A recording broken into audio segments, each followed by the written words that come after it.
Hi, welcome to another mini vlog and today we are heading towards Bannerghatta National Park. ಒಂದೇನಂತಂದರೆ car ಹತ್ತಿದ ತಕ್ಷಣ ಮಕ್ಕಳು ಸಖತ್ ನಿದ್ದೆ ಮಾಡಿಬಿಡ್ತಾರೆ. ನನಗೊಂಥರ ರಿಲ್ಯಾಕ್ಸೇಷನ್ ಟೈಮ್ ಇದ್ದಂಗೆ. ಡೆಸ್ಟಿನೇಷನ್ ಏನು ದೂರ ಇರಲಿಲ್ಲ. Bannerghatta national park through nice ರೋಡಿಂದ ಹೋದರೆ ಸಖತ್ ಹತ್ರನೇ. ಆ್ಯಂಡ್ ಲುಕ್ ಡೆಸ್ಟಿನೇಷನ್ ಬಂದೇ ಬಿಟ್ವಿ. ಹಾಯ್ ಮೇಡಮ್ ಮಗಳೇ. ನಾವು ಹೋಗಿದ್ದು ಬೇರೆ ಸಂಡೇ ಆಗಿದ್ದರಿಂದನೋ ಅಥವಾ ಸಮ್ಮರ್ ಹಾಲಿಡೇ ಸ್ಟಾರ್ಟ್ ಆಗಿದೆ ಅಂತನೋ ಗೊತ್ತಿಲ್ಲ. ಸಖತ್ ಅಂದರೆ ಸಖತ್ ರಶ್ಶು. ಎಲ್ಲೆಲ್ಲಿ ನೋಡಿದ್ರು ಜನ. ಹೇಳ್ತಾರಲ್ಲ ಜನ ಸಾಗರ ಅಂತ, ಹಾಗನ್ನಿಸ್ತು.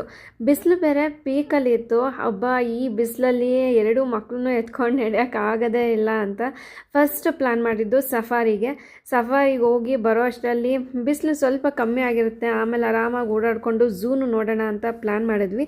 ಸೊ ಸಫಾರಿಗೆ ಟಿಕೆಟ್ ತೊಗೊಂಡು ಹೋಗಿ ಬಸ್ಸಲ್ಲಿ ಕೂತ್ಕೊಂಡ್ವಿ. ಆಮೇಲಿಂದ ನೋಡಿ ಏನೇನು ನೋಡಿದ್ವಿ ಅಂತ. ಇಲ್ಲೇನಾರು ಇದ್ರೆ ಕಷ್ಟ ನೋಡು. ಆಮೇಲೆ ಚೀತಾ ಚಿನಿ ಇಲ್ಲಿ ಕೈ ಹುಷಾರು. ಬೌ ಅಲ್ಲ ಏನೋ ಒಂದೇ ಇರೋದು ಒಂದಿದ್ರೆ ಅದ್ರ ಸಂತಾನನೇ ಇದೆ. ಏ ಟೈಗರ್ ಎದೇಳು.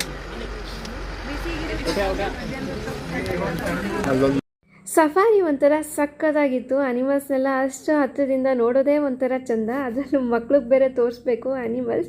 ಅವ್ರಿಗೆ ತೋರಿಸೋ ಅಷ್ಟಲ್ಲೇ ಅರ್ಧ ಸುಸ್ತಾದರು. ಅವ್ರು ಎಂಜಾಯ್ ಮಾಡ್ತಾ ಇದ್ದಿದ್ದು ನೋಡಿ ನಮಗೂ ಸಕ್ಕತ್ ಹ್ಯಾಪಿ ಆಗ್ತಾಯಿತ್ತು. ಸೊ ಸಫಾರಿ ಮುಗಿಸ್ಕೊಂಡು ನೆಕ್ಸ್ಟ್ ಝೂ ಕಡೆಗೆ ಹೋಗೋಣ ಅಂತ ಬಂದ್ವಿ. ಒಂಚೂರು ನಡೆದ ತಕ್ಷಣ ಸುಸ್ತಾಯಿತು ಅಂತ ಕೂತ್ಕೊಂಡೆ. ತಕ್ಷಣ ಕಂಡಿದ್ದು ಎಲೆಕ್ಟ್ರಿಕ್ ವೆಹಿಕಲ್. ತಡ ಮಾಡದೆ ಹೋಗಿ ಬುಕ್ ಮಾಡ್ಕೊಂಡ್ವಿ. ಆಮೇಲಿಂದ ಒಂದು ರೌಂಡು ಝೂ ಸುತ್ತಿದ್ವಿ.